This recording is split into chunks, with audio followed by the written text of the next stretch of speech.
I start as simple as I possibly can. I do not jump into some like 4-light, weird, crazy setup at the beginning because my brain isn't working in that direction yet. The most important thing on a photo shoot is your relationship with the subject that you're photographing. If you're nervous behind the camera and your subject is nervous in front of the camera, then you have photographic evidence of two nervous people in a room together, right? You can see it. You can read it on their face. If your subject's looking nervous and is not comfortable in front of the camera, that is your job to get them comfortable and not so nervous looking. No matter what's going on in your own head, right? You're walking into the shoot, your bills are due, you just had a fight with your spouse, your cat is sick, like you wish you had this or that or the other in your life, but you don't, you're never going to get there, and blah, blah, blah, blah, it goes, but that all has to go away, and you have to concentrate on being a photographer and doing a great job for you, for your subject, your client. And so if you start with something really technically difficult, then your brain is going to be all stuck up in that, trying to deal with that, instead of just working with your subject. I am nervous before every single photo shoot I do. I'm pacing back and forth. I'm rearranging the furniture. I'm like jittery. I'm worried if I'm going to shoot good pictures today. I'm worried, is my subject going to be happy? Is my client going to be happy? Like, am I going to be happy? Am I going to shoot the same old crap pictures I always take? Am I going to do anything new and interesting today? Blah, blah, blah, blah, blah, blah, blah. So the simplest you can start, the better. I do a lot of promotional work, and a lot of times my clients need some really simple pictures of whoever I'm photographing on a very simple background because of all the different media needs they need. They need stuff for Facebook. They need it for Instagram. They need it for mailers. Like, they need it for direct mail. They need it to go, like, drop in on, like, hey, Property Brothers next on HGTV, and there needs to be a little box down there with the Property Brothers in it, and it needs to be super simple and clean. White seamless paper and a big modifier straight over your head. Great place to start. It's simple, it's clean, you can knock it out, you can use a $30 umbrella and get the job done. I mean, I've been on international promo days shooting with a $30 umbrella. And my art director looks at it and says, that's right, exactly what we need. Super quick, simple, and clean. So we have a subject we're going to be photographing. She was part of the whole demo going on in the other room over there. And now you're here with us. So Kate, am I right? Kate? Come on up, Kate. And I'm going to have you standing somewhere in here. And, oh my God, you're so, oh God, this is going to go on Instagram. Hashtag. So you're going to be standing somewhere in here looking in this direction. I've got to get my light set up. I've got to get this figured out, all of that. So just chill out, hang out while I take some test shots. I always tell my subject what I'm doing. Hey, I need you to stand here, sit here. I need you to look in this direction. I have to do A, B, and C. Once those are done, then we'll start to shoot pictures. Most people that I photograph aren't always comfortable in front of the camera. So all the direction you can give, even if it's just sit in this chair and look that way, works wonders. Because they don't know what to do. What do I do? Where do I look? Am I doing it right? You're off over here like dealing with this. And they're just like, what am I doing? Always give clear direction. All right? Always give clear direction. I need you to stand here. I need you to look this way. I usually will go and stand at the spot. I need you to stand here. I need you to look like here. Because if I say, hey, go stand there and look that way, that might mean this. That might mean this, right? Anywhere here, but I need you to stand here. And I'm always mirroring what I need. I want you to turn your face this way. I want you chin down. I'm doing the action I need them to do, right? I will look at someone, I'll say, turn your face a little this way, and they go like this. That's not a little, right? Turn your face a little this way, a little. Like, or give me a profile. Always directing. Okay, so we have a camera set up. I'm shooting with the GFX 100 prototype. So say some prayers for me. It was working a minute ago. I'm going to start super, super simple. Single light source, one light, big umbrella. Typically, I shoot white interior umbrellas. It's a little bit softer, not quite so specular in the highlights. But silver, it's fine. It's fine. I typically want my light slightly higher than my subject, pointing down. That'll be challenging today. I might need another light stand. Like, keep going. We need the ceiling moved. No, I'm good. I'm good. I'm good. You're like the people at the hotel. Can I help you with your bags? Can I help you? Can I help you in the bathroom? No, leave me alone. Okay. I don't need help in the bathroom. I can push the elevator button myself. Oh, hell, seriously, I was at the hotel this morning. I'm walking to the elevator, and this little lady is like running to push the button for me, and then stands there like, I mean, thank you, but I can push the button. It's all right. It's all right. I can move a light stand. My assistants usually get really frustrated working with me because dealing with all the gear is part of my brain processing. So unless I specifically say, like, hey, go get that light and put it over here, I usually just go do it myself because I'm thinking through the shot while I'm setting up the gear, kind of a thing. Or maybe I'm just a control freak. That could be it too. All right, so we're going to go to ISO 100. Why not, right? We're not shooting in a low light situation. Hold on, I just messed up my whole Madonna thing here. I might. Clearly, I need help with that. Okay, ISO 100. Low ISO. I'm not shooting, low light environment stuff. I've got a big light here. It is set to some flash power, of which I'm not sure. I'm going to shoot this at f4. f4, why not? It's an f4 lens, so I'll shoot it at f4. A white background out of focus, a white background in focus, doesn't really matter. So the bokeh, I don't really care about here. I'm going to go to my sync speed, which is 125th of a second. All right, 125th on this.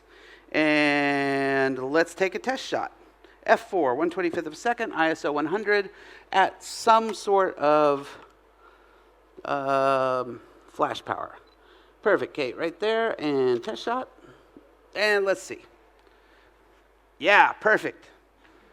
That looks great. That's exactly what I'm looking for. Very clean. Look at that, like perfect skin, like porcelain, right? There's absolutely no pores. There's no wrinkles. It's wonderful. This camera does all the retouching for you right here. So clearly it's overexposed, yeah? Clearly. Clearly it's overexposed. I could change my aperture by how much. This is where a flash meter comes in. Like you go in with a flash meter, you take a meter reading, it says f8. So you say, okay, f8. I'm moving this light back and forth just so everyone on this side can see the screen between shots. Because it's kind of a challenge doing this on stage. And now my camera, there we go, perfect. So let's shoot at f8, that's getting closer, closer. I'll take a look at my Instagram, my histogram. I will also unplug my camera. I feel like one of those like jesters, like up here, like being stupid. Histogram, come on. Yeah, those highlights are still blowing out. Still a little much there. So I could change that down to, let's say, 8.5. Yeah, 9.0. We're probably going to be close. And looking right at camera. Good. Is someone firing my light? Let's go to 11. And I'll move this light here in a second. There it is. F11. It's a lot different than where I started. Wireless society, my ass. You know, you think we could figure this out at least by now. But at least it's not Fuji's fault. No one's really done wireless tethering very well at all. And to be honest, it's 102 megapixels you're trying to do. So, F11. That looks like a good exposure. I was at 8.6 on the ProPhoto scale of power. F11 is fine for this situation. But if you wanted that to be still F4, let's go back to F4. And we're going to go back down to F4, fire a shot, and it goes nuclear. And that's, we went what? 4, 5, 6, 8, 11, right? 3 stops. I need to bring this down. It's 8.6, 7.6, 5.6. 5.6 on this light. Ought to do it. Watch your eyes. Dump the power. And perfect. Right there, Kate. Hold that. And we're there. Math works. Right?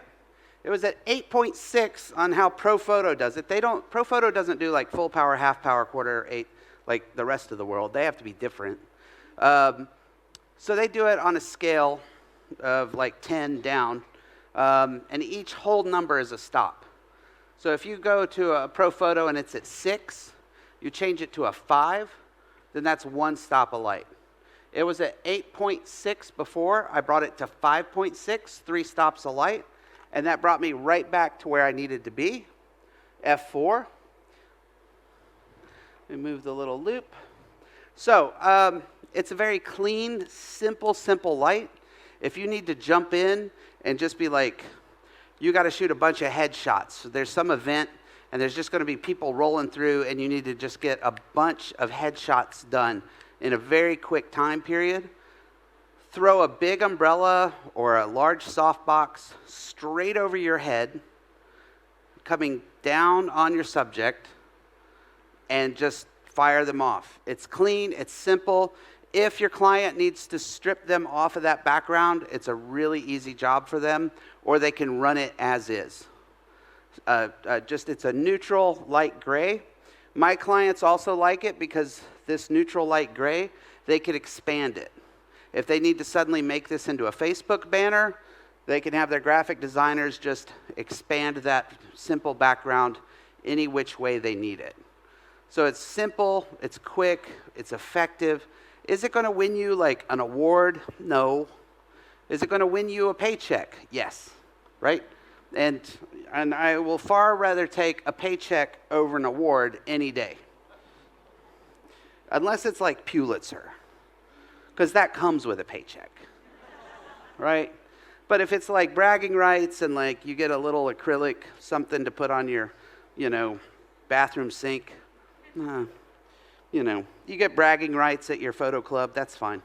So what's great about shooting manual, getting it all dialed in, is that you can then forget about it. I'm at F4, I'm at 125th, I'm at ISO 100, I'm at 5.6 on the ProPhoto scale. If my subject doesn't move and my light doesn't move, my exposure stays exactly the same, right? So,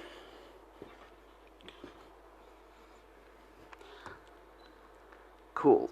Hanging out right there. Perfect.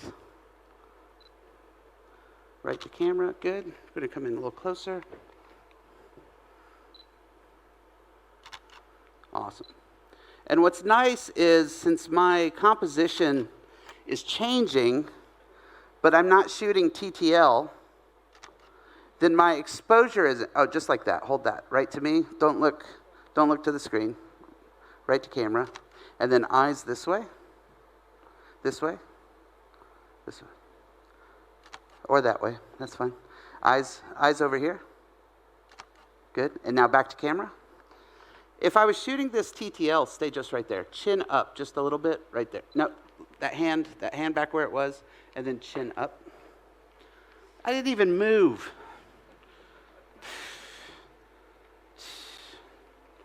All right. Right there. Hold that hand back up to there. Good. Hold that.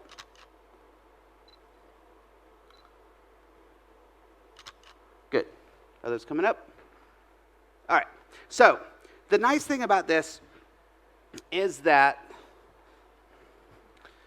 if you stay consistent in distance, your exposures stay consistent. If I was shooting this TTL, as I changed composition, it's through the lens, it'd be reading slightly different things each shot, slightly different tones in the picture, and it might be making slight adjustments to flash output during that process. That would then equate to me going through these thumbnails and seeing a slight variance in exposure over the thumbnails. So what happens with manual is when you're locked down, it just stays. And as long as distance doesn't change, all of those exposures are going to stay consistent, and it's all going to look fine. If you want to change this up just a bit, simply bring your light off to the side a little bit, like a 45-degree angle. It's going to look similar, but it'll have a little more modeling to the face. Perfect, right there. Kate, hold that. Now then, right there, hold that. Eyes to here. No, don't look at the screen. Don't look at the screen. Right there. So my distance has changed a little bit because I can tell my exposure has changed a little. I'm at f4, so I open all the way. Let's just bring that up like a third of a stop. Perfect, right there. Hold that. Good.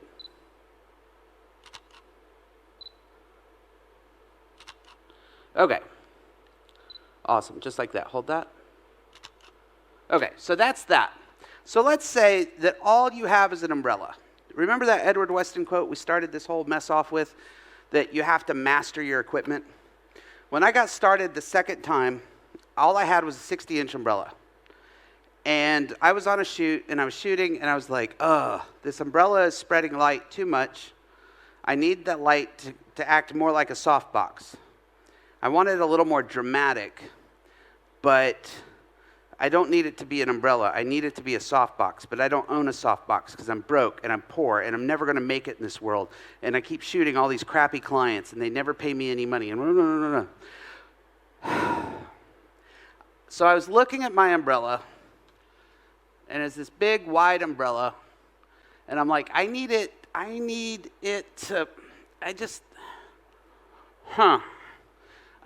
to be not so wide and not so much of a wash.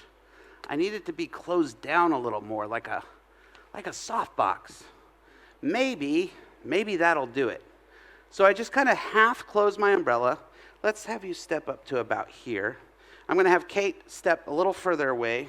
Let's come on up just a little bit more. And then I'm going to bring this in close to her.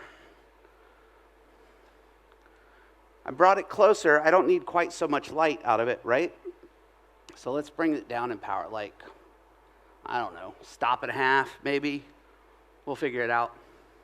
And I'm putting her on the back edge of it. What keeps changing? Is it these lights keep changing? Okay. So, Kate, I need you right there, and I need you to just turn your face slightly this way, but keep your eyes to camera. All right, let's take a test shot. Way underexposed. I brought it down too much. All right, that same kind of shot again, just arms kind of crossed in front of you, right there. Hold that. Still a little too dark. Wow, I'm coming right back up to it. Right there, hold that. What am I doing wrong? I'm changing my light, but the exposure seemingly to stay the same. I'm trying to shoot for it to look good on that screen. Hold on.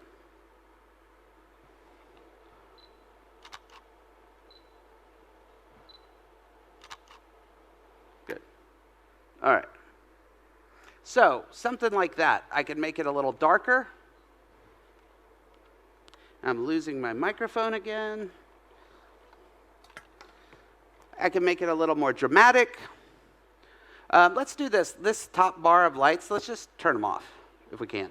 Perfect. Let's just keep those off. And I really like this kind of look, black and white. And one thing I suggest people do, wait a minute.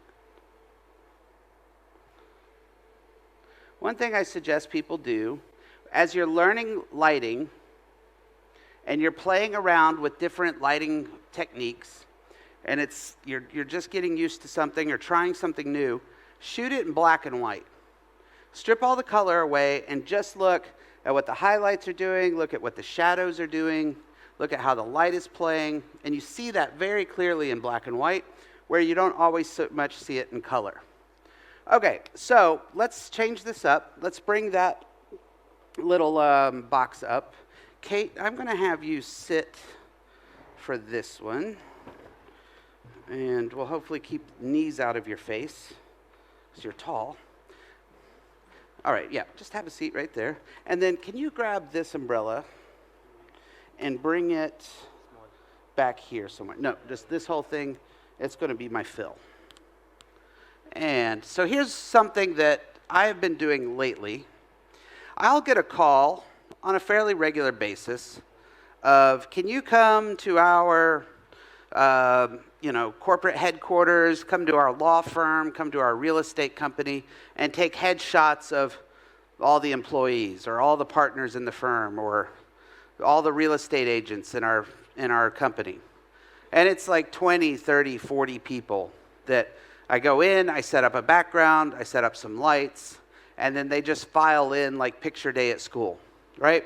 It's not, the most awesome photography job in the world, but it typically pays well. It's like usually a good job and it pays well, and I meet some interesting people. But the photographs that I make are never going to go on my website. I get those jobs just based off of, word of mouth, network things. Oh no, I need the umbrella. Yeah, that whole big umbrella thing, I just need it right here, if we can have it. Okay, so what I've started doing lately is every now and then you're taking these corporate headshots and it's like, get in, get out, get in, get out. Most of them don't want to be there. They hate having their picture made. You try to make small talk with them. You show them their pictures. They all say, can you make me look skinny?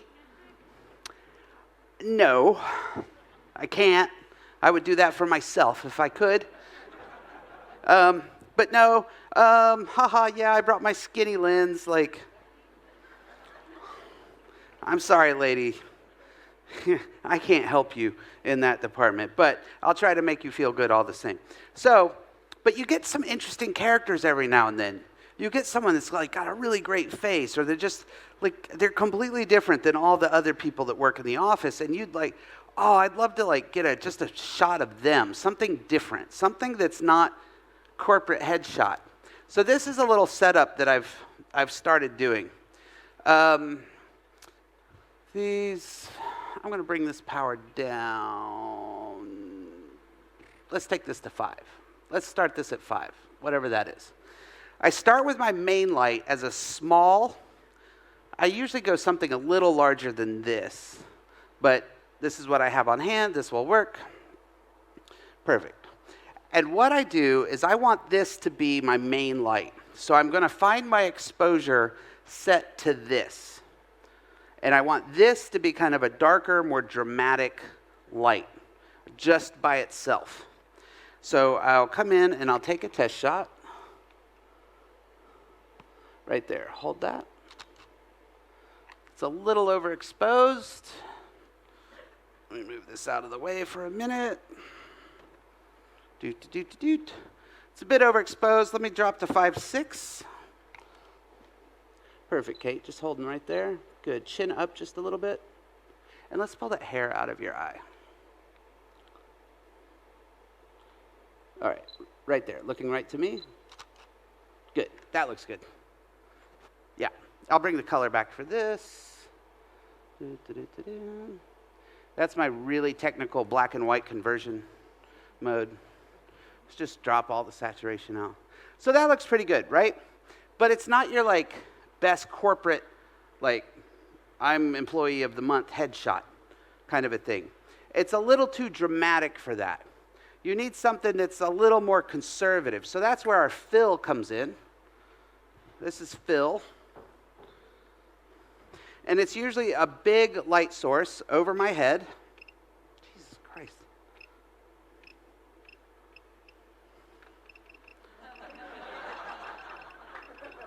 Send help. SOS. There we go. It's Pro Photo. That's not a problem, that's a feature. Right? Jesus Christ. So here's what we're going to do. I'm going to start this at a low power setting to where we're barely even going to see it. My main is set. My exposure is set. I'm at 5.6, 125th of a second, ISO 100. It's all set. Now I just need to deal with this. I'm not going to change this light. I'm not going to change my camera settings. All I want to do is bring this fill in, up or down. So there, I'm not really seeing it. Look to me again. And I'm going to bring this up. It's at 3. Let's bring it to 4. I'll move this out of the way so you can see the screen in just a second. Starting to see it a little bit. Let's bring it to 5. Right there, hold that.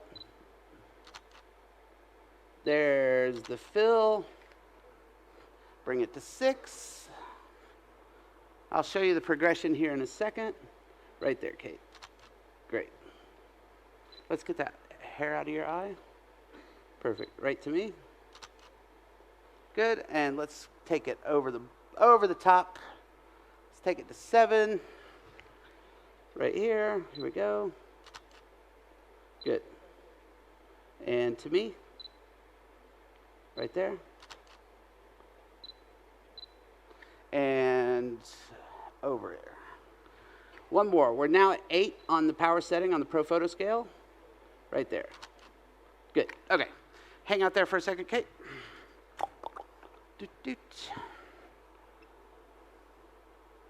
Turn that off. Put that down. This over here. Swing that around. Okay. So let's go back through this real quick. So this was just the main light.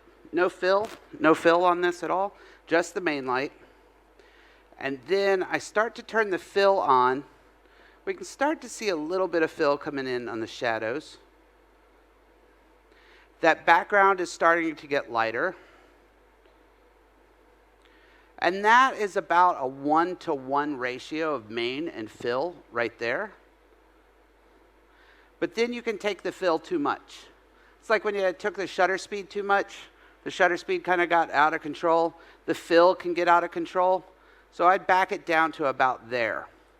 It's a very clean, simple headshot light. There's still a little bit of direction to the light coming from that main, but it's being filled in pretty heavily with the big fill.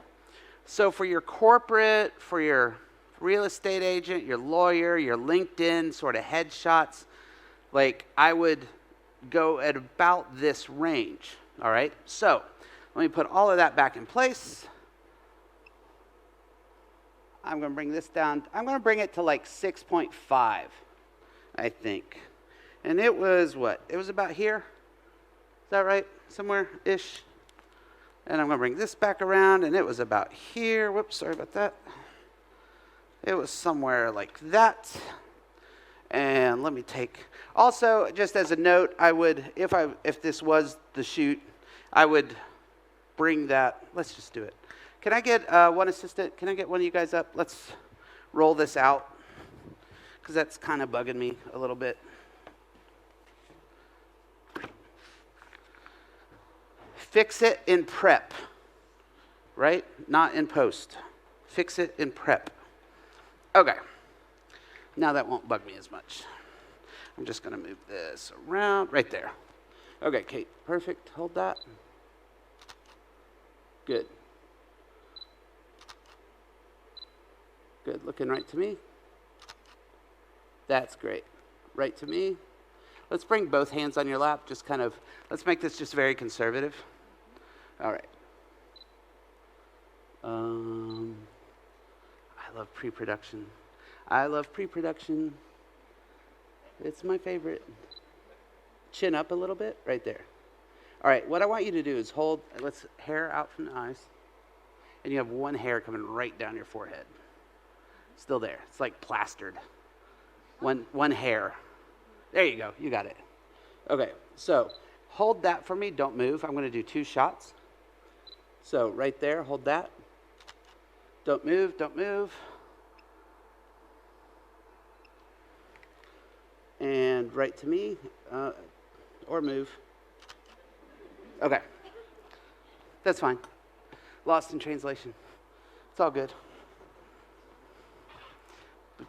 Move all of this out of the way. So, what happens is I'm shooting all the lawyers, and then Kate walks up, right? Like, oh, hey, you're different than all the lawyers. And you want to get something different, you can have that clean look, and then just turn your fill light off. That's all you got to do. Turn the fill off, and then you've got something completely different looking, right? Something a little more dramatic, something a little more interesting. It might be the kind of situation where your client wants a couple of different looks. You can set up one situation, say, okay, you want 2 different looks out of this. That might mean, okay, I set up one shooting area here, another shooting area there, and I either cycle everyone through one and then everyone back through number 2, or we shoot here, then we walk over, we shoot there, or you set up one situation that could give you 2 looks by simply turning a light on or off. The only way I would slightly modify this one would be maybe bringing a little white fill card right here, just to add a touch of fill to the shadows. Sometimes that might be a little too dramatic for people. I would also watch her hair, because that hair keeps getting in the way of that eye. My light is so far off to the side, that hair is like adding a little shadow. So I would kind of tweak that a little bit. But I can get that super clean, simple look, and then something darker.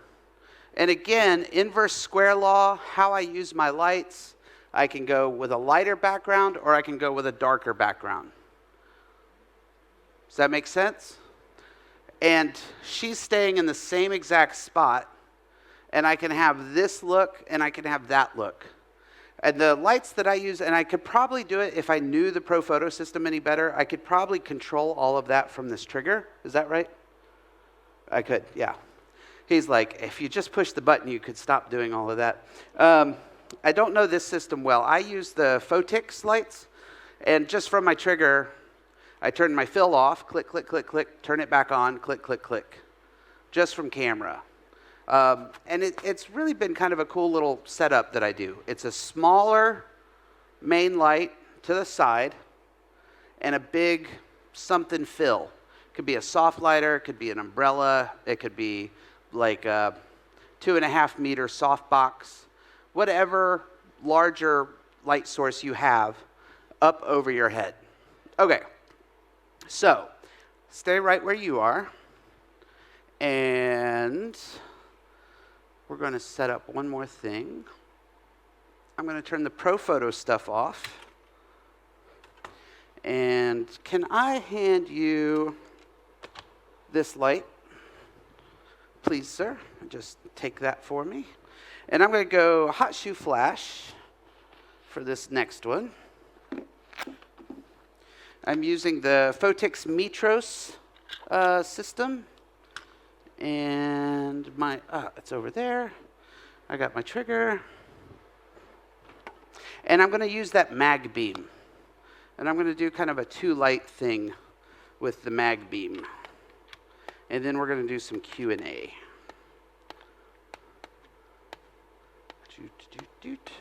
So I'm going to get one light here. And this is a new little stand thing that MagMod has come out with. That's pretty nice. I don't know. I think they're available for sale now. This was kind of a test model, but you can just move your flash easily. I'll have this set up down here when I'm packing up. It'll be one of the last things I pack up. If you want to look at the mag beam, if you want to look at this little thing, I am not sponsored by MagMod. I need to say that. I just like their stuff. I use their stuff. So let's get the mag beam. All right. Now, working with a light like this, if y'all can, maybe not everyone can see, but if you look at the background, you can maybe see that little slice of light that it's making, right? And I'm going to try to get that right on my subject. So here's the deal. I need you looking kind of right here, but you're not going to be able to move. No moving. Because it's a really narrow beam of light. So if you go like this, you're out of it. If you go like this, you're out of it. Okay? So you're going to be looking to like here in this direction. Like you're looking there. Perfect. All right. So I make sure that subject's not looking here. Perfect. Hold that. And then I'm just going to slightly move this. It's tough to get it right where you want it, and then once it's there, you can't really move it.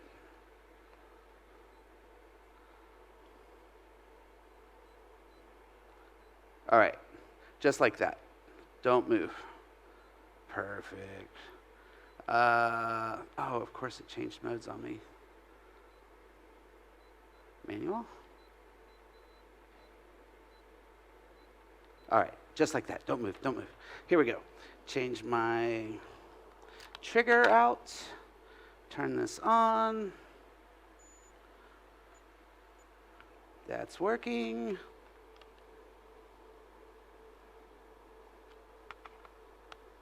If you ever wonder, do professional photographers curse at their equipment? Yep, all the time. Do they ever mess things up? All the time. All the time. Okay, Kate, just like that. Hold right there. Perfect. Yeah. Brings the drama. Now, what's kind of weird is this screen is showing a lot more shadow detail than I would expect it to. Let me show you what I'm seeing a little more of. It's probably, this screen is great for a presentation, not great for color correction and showing off a brand new camera and things like that. Saturation, let's get black and white. All right, so that little beam. See my white background now is just black. What you light and what you don't light. Lighting is about what you light. Was this firing at you when I was shooting? Oh, I'm sorry. What a jerk. Jeez. Somebody tell me. Sorry about that. You're all like, it doesn't matter. We can't see anyways. We're all now blind. But now you think my photography is better, right? So same sort of thing. Like, it's really super dark and dramatic, but you can chase it with a little bit softer of a light, just like we did before with a fill, but we're not going to have it on axis with the camera. And I'm going to bring this power up.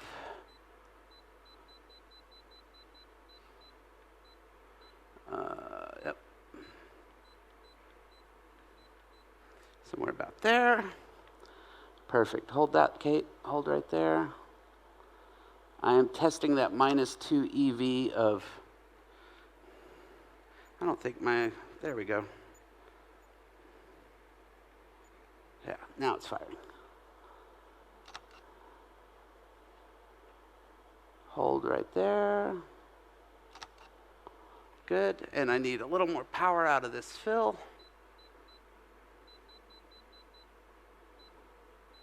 Bum, bum, bum. There we go. Might be too much, or it might not be showing up at all. Cool. Bring it in closer. I have it. Oh. So what's happening for some reason, because I'm Zack, I'm on channel 1, group B. Every time I take a shot, for whatever reason, because I'm me, it reverts back to 64th power. Let's try this again. Ooh, it's completely out of focus. There we go. All right, hold right there. So that's too much fill. Right there, Kate. Just like that. Let's bring that down. Now that it's decided to work for me. There it is. Let's bring it up just a little bit. Yeah. I used to hate fill lights. I fought against them forever. In fact, I had a blog at one point in my life called Kill the Fill, because I really thought it was so traditional and boring to have a fill light, and I was going to be edgy and cool and different, just like that, Kate. Yeah. Perfect. Cool. Hang out there. And then I started looking at the work of John Keatley and all the cool stuff he was doing with a fill light. And I was like, man, I was wrong about fill light. Like, Phil is an okay dude. You know, I shouldn't be so mean to Phil. Let's play on words, like the name Phil. Phil? Okay, anyways. Don't use that one in Chennai. Okay. So I have that super hard directional beam going on. But then I've got that fill coming in. Let me bring this back. Again, I'm trying to make it look, I don't know what I'm going to be able to do to make it look good for that. But you get sort of the idea. Give me a little bit of grace on this screen. But you're getting that little bit of light and then adding in just a little bit of fill. Or you could add too much. Or not enough. Or you could just go with that, and you could just go kind of dark and dramatic with it. A lot of people feel like, oh, there's shadows in my portraits. I have to get rid of the shadows. I have to get rid of shadows. I have to get rid of shadows. It's a myth. Yes, if you need something conservative and very LinkedIn profile-y, okay, you don't want tons of shadows. But there are no rules to portrait photography, right? There's paths.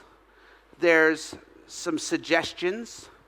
There are some things like, hey, this works in this situation. This is good for this situation. You're taking a picture of your aunties and your grandma. This is a good thing to do with the aunties and the grandma.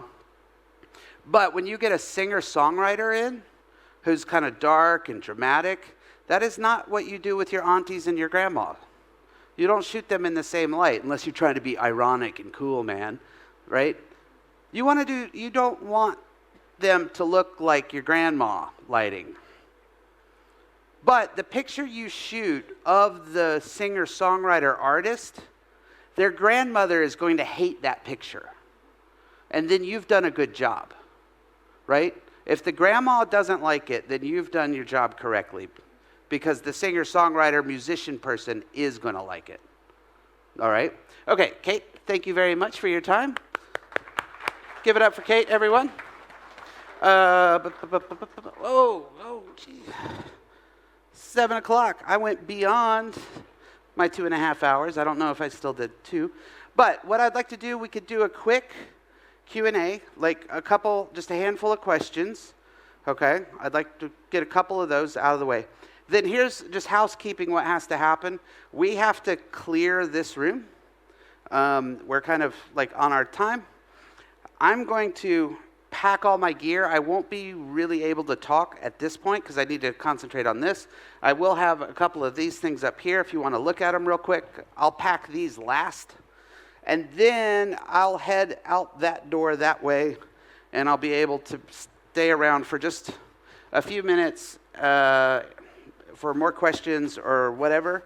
And then I think we have some other event we have to go to. But questions? Do we want to do the microphone pass around thing, or? And this all can like be broken down now. We're good. We're done. Thank you, gentlemen. Mic 1, 2. Okay.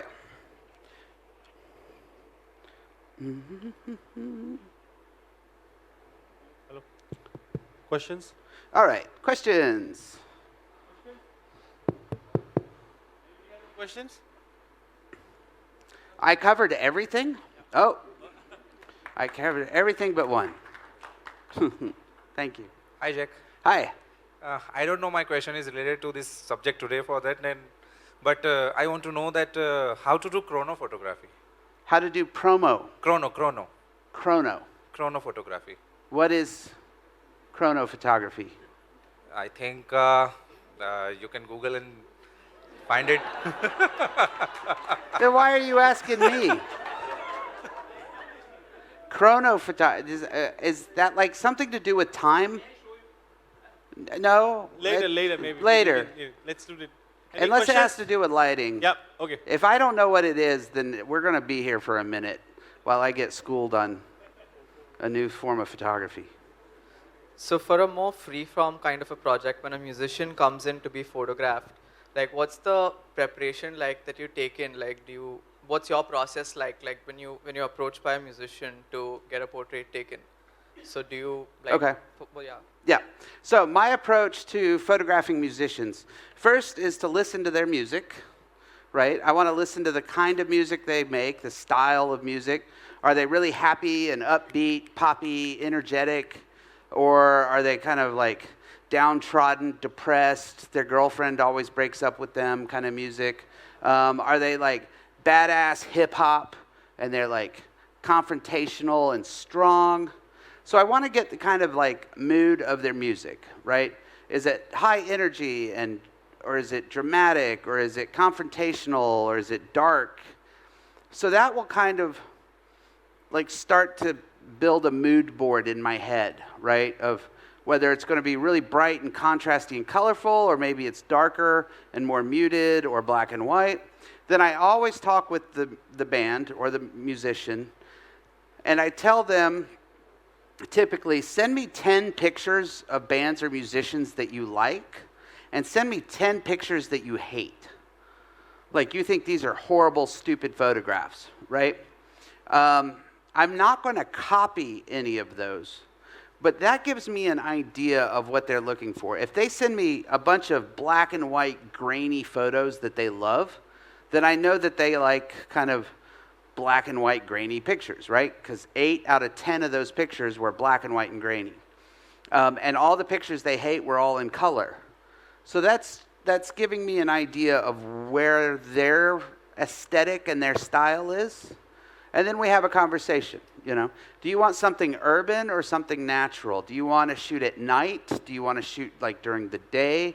Do you want studio looking pictures?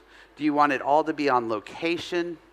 Do you want it inside? Do you want it outside? Sometimes if they're a new young musician, they just don't know. And it's up to you, right? They just, I don't know, it all sounds good. Do it all. Well, you can't do it all, right? So you got to kind of pick. So that comes down to you as the photographer, kind of getting an idea of like, okay, they're a singer-songwriter. I think we should walk around on the streets, do a few urban shots. Maybe we'll hop into like a little cafe and take some pictures. We'll do some little black and white grainy things, and then I'll bring a light and I'll make something kind of darker and dramatic with it, and we'll call it a day. So that's usually how I approach it. Yes, ma'am. Oh, we'll go back to you next. Hi, Zach. I just wanted to ask that I'm kind of in the league that I'm very comfortable with the technical part of everything, and I'm starting to grow into my taste or what I want to do.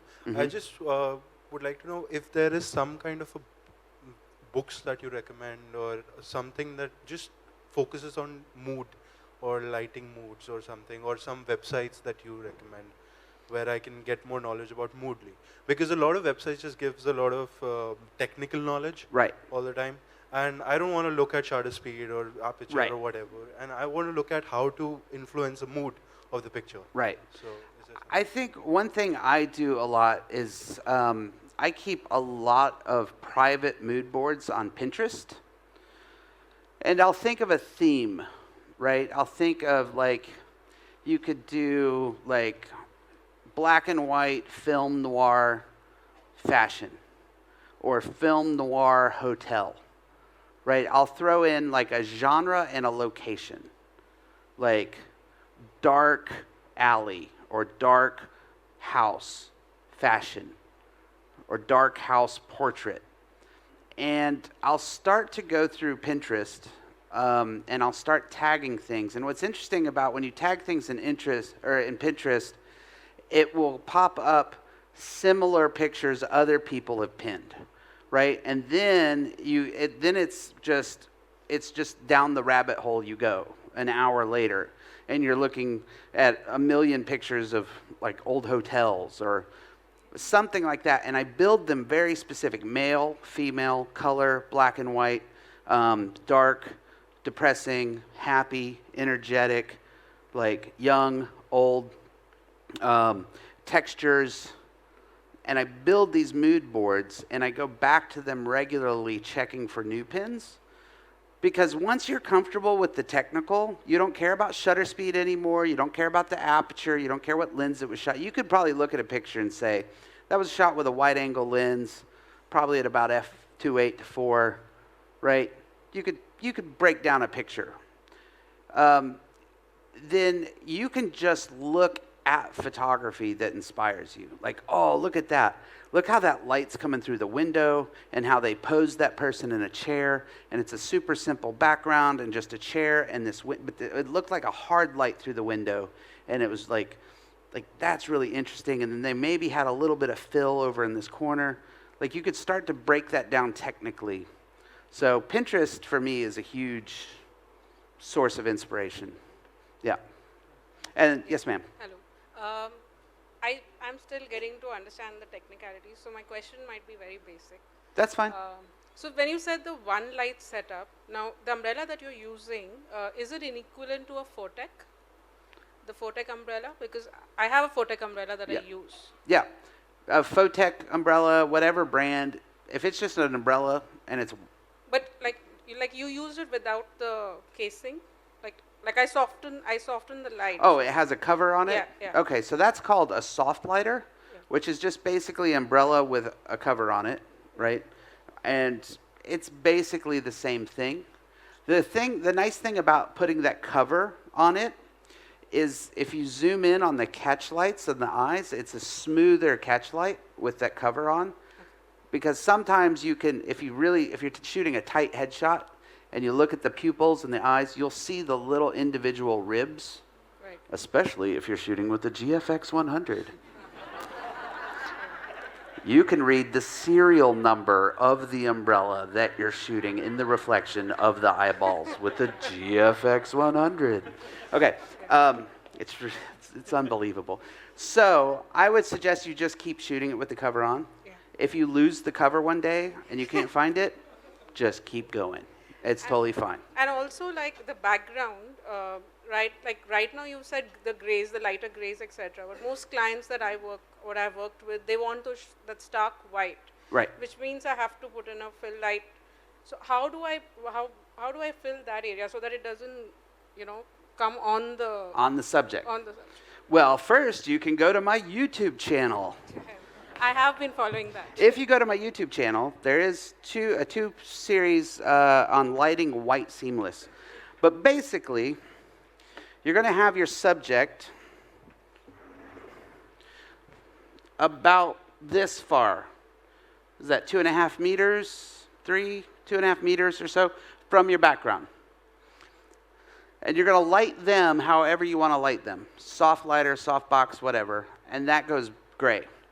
My suggestion is 2 lights on the background, one on each side at equal power settings, one pointed about right here, one pointed at about right here, so it kind of covering all of this, right?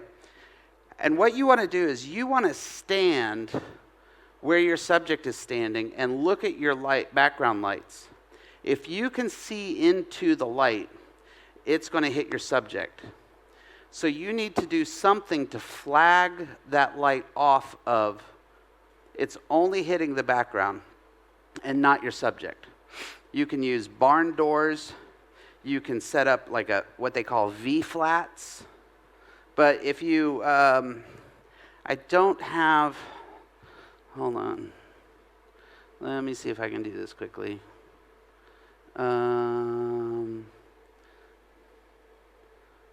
Oh, everything is missing from up here. Anyways, if you search my name on YouTube, find my channel. I have 2 videos specifically walking through every single thing to shoot on a white, getting that pure white seamless background. Yeah, so it's all there. Okay, last 2 questions. Last 2. Yep. Zach, you spoke about personal projects. I'm sorry. What? You spoke about personal projects. Yes. Can you take us a little bit through your your process to approach ideas? How often do they come about? How often do you make them? Okay. Yeah. Yes, I can do that. So, can I walk through my process of personal projects? Yes. So, I got to a point, I get to these points on a fairly regular cycle through life where I'm depressed, I'm anxious, and I'm diving, and I don't want to do photography anymore, and blah, blah, blah. Then I figure I have to do something, and I have to come out of it. So what I've been doing lately, the last 2 years, is I was in a really, really low spot. And the lights that are on them, can you take those off? Because that's got to be annoying for you guys. It's almost like if some asshole came up here and pointed a flash at all of you and started taking pictures, right? What a jerk. What a jerk. So, I'm like, I came across this Chuck Close quote that I have preached to photographers for forever. I would tell you this quote, but then finally it came back to me and I had to hear it. Is that inspiration is for amateurs. The rest of us just show up and get to work. Picasso has a similar quote that says, inspiration has to find you working. And that quote hit me right between the eyes one day. I had no ideas of what I wanted to shoot. If you said, Zach, here's $1 million, go shoot anything in the world you want to shoot. No ideas, you know. Usually people have so many ideas, they don't know which one to start on. I had no ideas. I had negative ideas. So I was like, I have to get to work. Inspiration has to find you working. I'm a portrait photographer. Okay, so I need people. All right, I photograph people as a job, and I'm burned out by that. So what do? I shoot on white seamless. I shoot in studio. I shoot smiley promo pictures.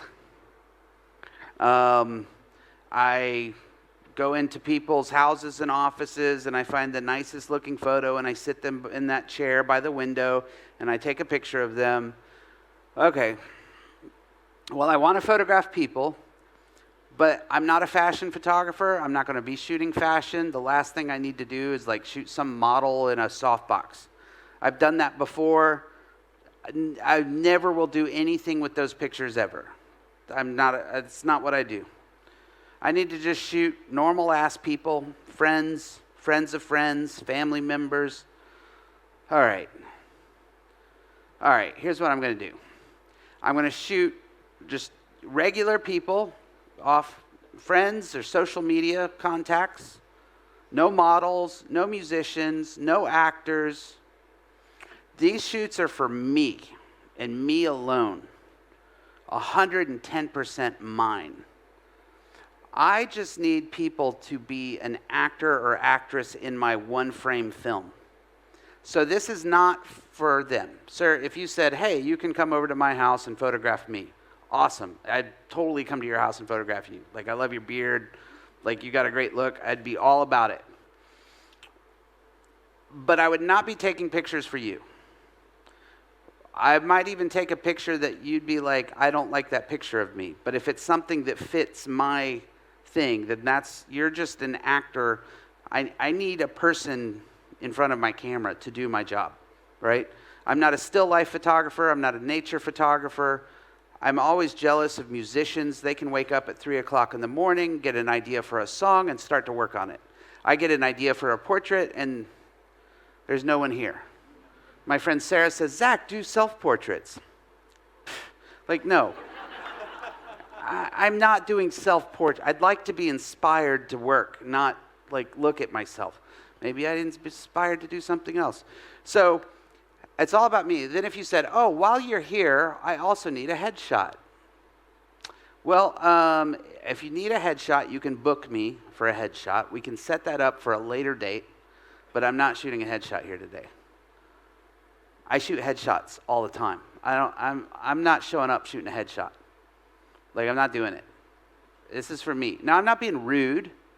This is just for me. Now, what I'm hoping is that if I shoot something for me, something that says something for me, or it's like, I like this picture, you're going to look at it and go, wow, that's a really cool, I never would have expected a picture of me like that before, right? I hope that happens. I don't shoot in the studio. I don't shoot on Seamless. Anytime I start to take pictures and I go, hey, Zach, this is always the picture you would take, I stop. So I'm sitting someone at their table. How about you lay on your table? Lay down on your table. Lay on my table. Yeah, why not? Like, I never photograph people laying on a table. So lay on a table for me. You're sitting at your desk. How about you sit under your desk? You what? Yeah, let's sit under the desk. Anything where I say, I would do this on a job, I stop and try to stand on your head. I don't know, something different, right? It may not work. A lot of times it doesn't. But something will come of it. And I'll go, that was kind of cool. I'm going to try that again. Like, we're going to do that again. I shoot everything medium format. I don't know what I'm doing with this personal work, but I want to like stick it off over here on the side that eventually there's something there. And I want to make prints, and I want to make big ass prints of this work. So everything is shot medium format for me, for my personal work.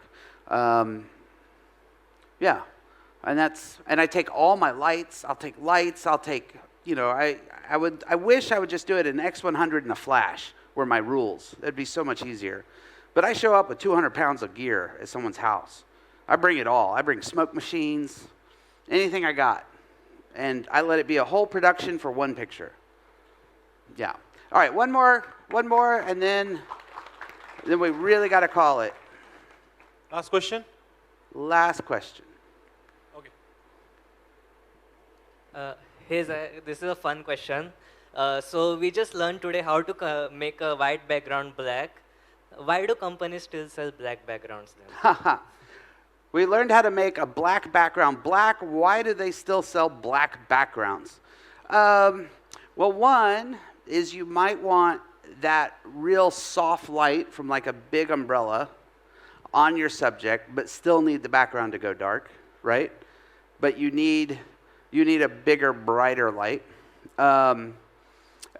Video, if you're shooting video, you may need to light it a little differently for video, but still need a black background, right?